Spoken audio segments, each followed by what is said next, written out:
Isang karumal-dumal na krimen ng pagtukol ang naganap sa tahimik na lugar ng Alsian, Calasiao. Bandang alas 10 ng gabi, isang dalagang si Maria ang naging biktima ng dalawang kalalakihan may masamang balak. Habang naglalakad si Maria sa Alsian, Calasiao, bumili siya ng soft drinks sa tindahan. Di naglaon, dumaan siya sa isang madilim na iskinita kung saan may dalawang lalaking nagiinuman.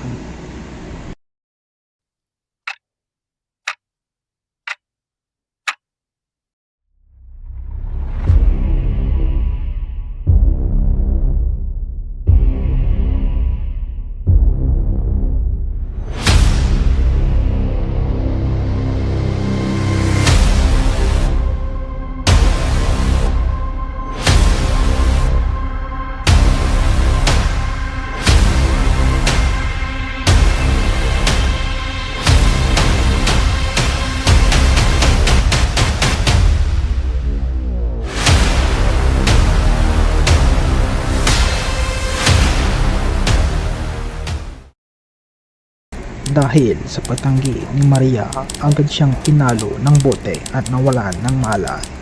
Siya ay sinakay sa isang sasakyan at dinala sa di kilalaang lugar.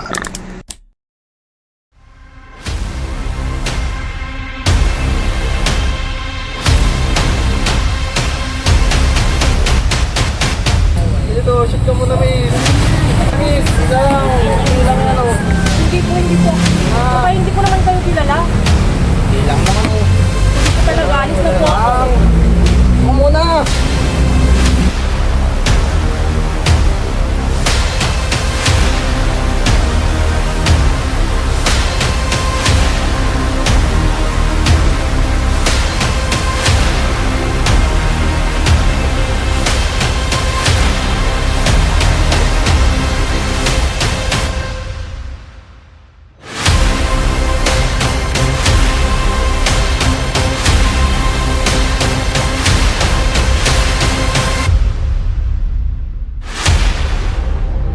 Kaliman.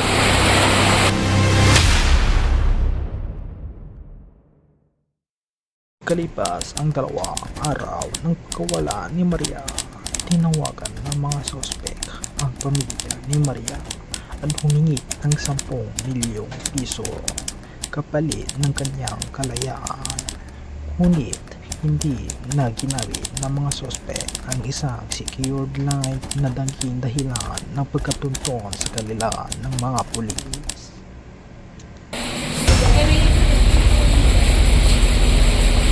Oh, gising ka na pala. Nasaan ako? Pakulan niyo ako. May sasabihin lang ako.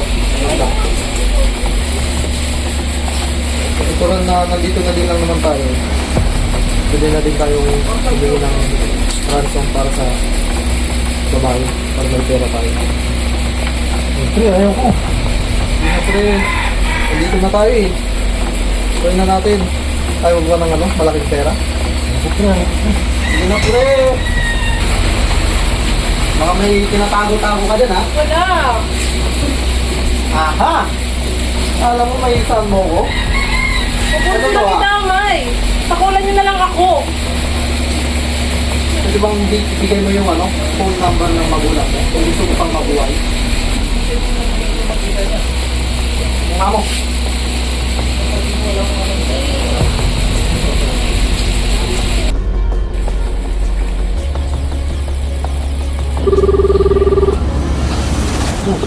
Anak ko.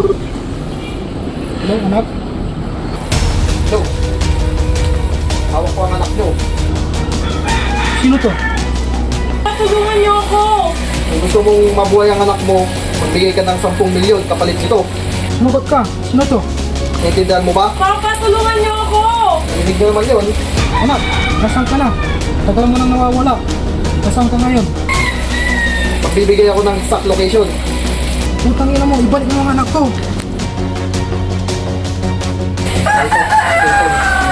Video mo kami para isend doon sa pamilya na.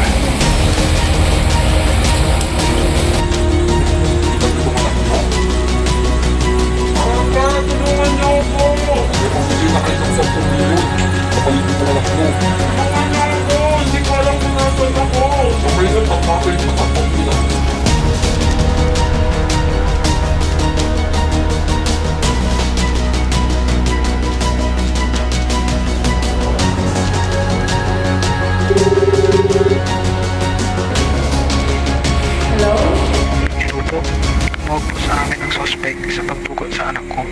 humihingi po sila ng 10 milyong ransom at may pinadala silang video ng anak ko na humihingi ng tulong.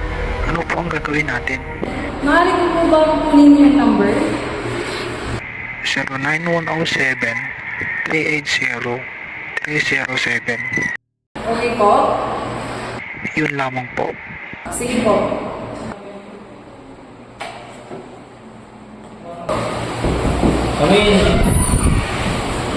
Ay, sir. Sir, may lead na po ako sa dinukot na biktima. May tumawag po sa kanyang ama. Gamit po ang prepaid SIM. Natuntun ng otoridad ang posibleng lokasyon ng mga sospek sa isang abandonadong bahay sa barangay Maluwag. Mabilis na isinagawa ng mga pulis ang verifikasyon gamit ang undercover observation.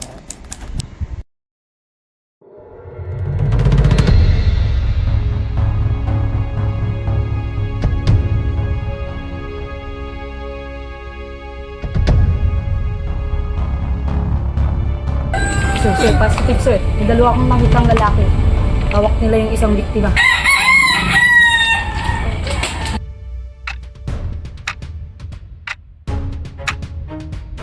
Team Alpha, lead the way. Team Bravo, let's go! Si Team Alpha.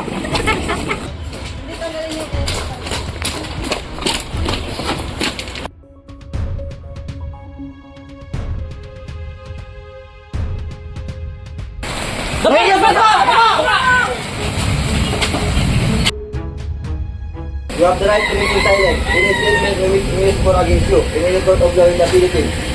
You have the right to have a competent and independent counsel, preferable of your own choice. If you cannot afford the service of the counsel, the government will provide one for you. You understand?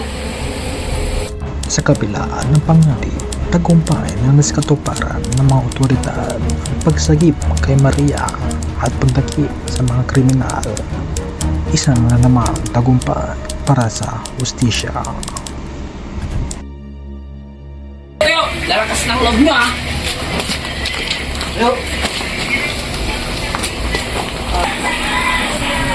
Tulungan niyo po ako. Ma'am, huwag ka mag-alala. Ligtas ka na. Maraming salamat po.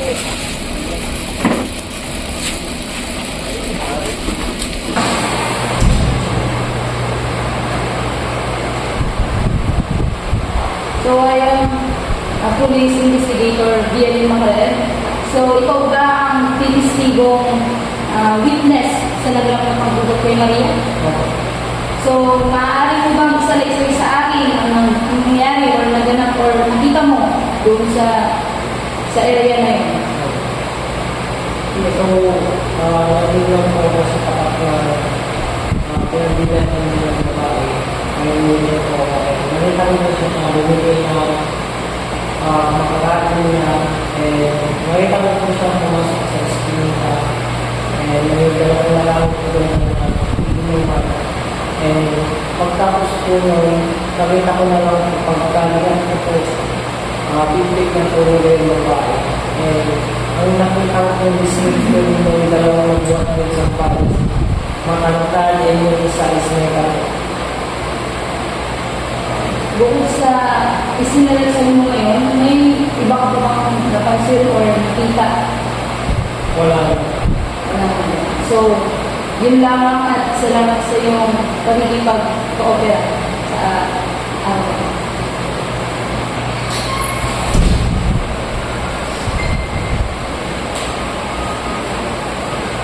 I am police investigator Sarah Rose Lopez.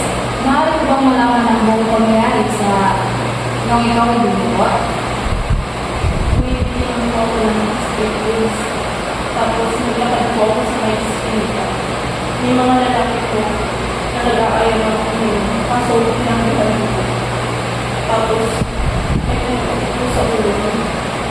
Hindi ko na po alam yung nangyari. Nagising na lang po ako na nasa sakyan na. Maaari mo bang ilanap ng mga suspect? Pagkakad po sila. Yung isa ngayon. Ano ang mga sinabi sa iyo ng mga suspect habang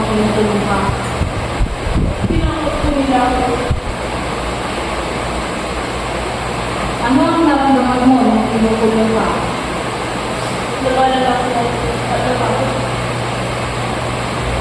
Meron ka bang napantangan ng bagay na maaaring makatulong sa investigasyon?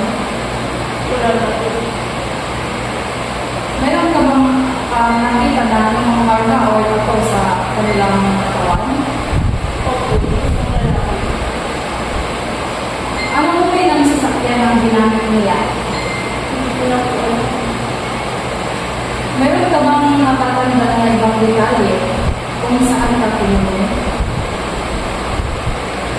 Basta ako itutulit ko siya. Meron ka bang nakita ng mga fireworks? Wala na akong ito sa photo na nakatutulit ko. Meron ka bang mga gamot na iniinom? Wala. May nais ka ka bang linawin o ilata? Wala na po. Bukod sa kinumanan ko nila ako ng video at tutulong sa humiling lang ko sa mga. Yun lamang ba? Okay.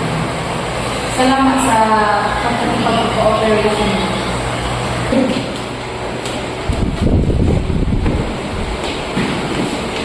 I'm Senior Inspector Alan Batbat. Hindi ba ito si Boy? Isa ka sa suspect sa itlakaw Ano ba dahilan nyo na bakit pinigtan sa Manila? Wala po sir, nahiram po namin siya na pag-ibig. Inaahira? Alas 10 ng gabi, inaahira. Around 10:30, tama, di ba? Opo sir. 10:30 ng gabi, nagiinom pa rin sa eskwela. Ang tanong naman nyo, bakit kailangan makitapin si Maria? Sir, hindi na po namin naman yung nangyari sir. Basta bigla lang po. Nagpas na po yung bote. Oo, tama. Ayon sa witness, hinampas yun ang box si Maria sa ulo, di ba? Yes sir. Hindi mo naman naawas ng bahay. Hindi po sir. Hindi na kayo nakuha sir. Hindi na po namin alam yung ginagawa po namin. Hindi nyo alam, nung binitay niyo si Maria sa bahay, na kidnapping na yun. At hindi lang yun ha, tumawag kayo. Humihingi kayo ng 10 milyong piso sa magulang ng biktima. Hindi mo ba ransom ang tawag doon? Kidnap mo ransom? Hindi po namin alam sir. Basta po bigla na lang po.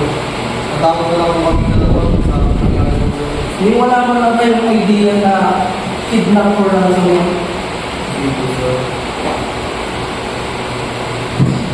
Bukod sa dalawa kayo ng Jay, meron ko pang third party na involved. Wala na po sir. Ito pa o. Wala na po sir. Isasabi ka ba lang ito? Yes po sir. Alam mo bang kapag nagsasabi ka ng totoo is mas magiging okay yung case mo. Kung bagay mas bababa yung suspension mo at hindi ka mahihinapan naman ng investigador. Opo sir. Pero kung sakali pa napatunayan namin na nag-seize ng mali ka, baka hindi na po ng mga boy. Hindi po sir. Magsasabi po po sir. Meron pa akong isang tanong.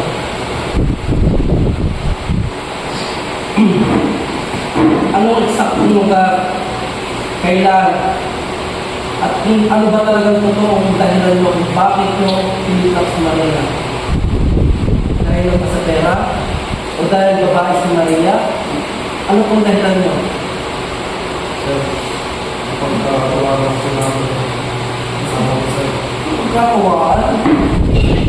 Ang sunod ka.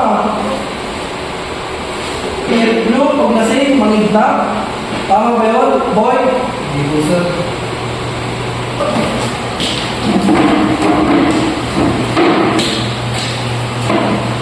Ay, Police Senior Inspector Alan Balcabag.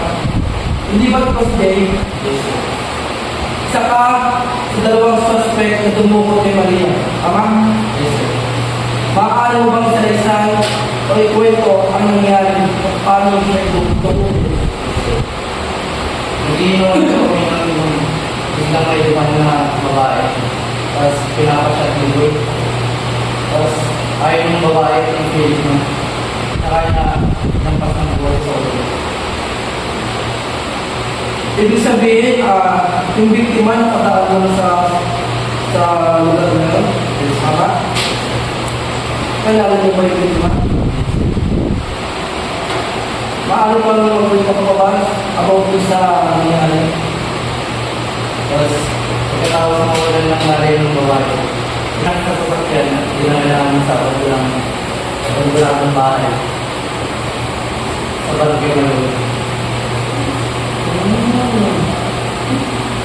Talaga kung dalawa lang kayo ni Boy? Yes. Pero ba, itinatag din sa akin na hindi ka kasama? Yes, sir. Pero bakit sa mismo eksaktong lugar kasama ka at nagdala pa siya?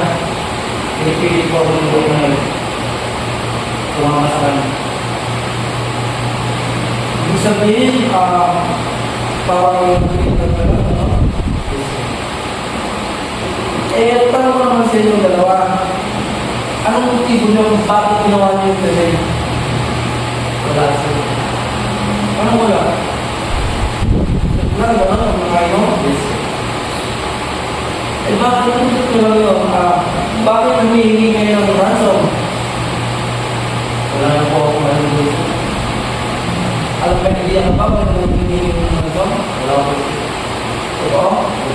Hindi mo alam? Yes, sir. Ito mo yung tanong ko sa'yo. Kasama ko ba sa nagbantay doon sa abandon natin bahay? Yes, sir. Ibig sabihin, dalawa kayo boy. Yes, sir. Anong cellphone naman ang ginamit nyo? Paano makontak nyo yung pamilya ng ina? Lang po sa akin ni Boy.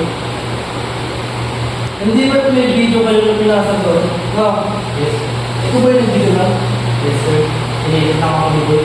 Hindi mo ba alam na kapag nasa batas doon, kidnap ka lang sa mga tao doon? Lalo na, humingi pa kayo ng sa money.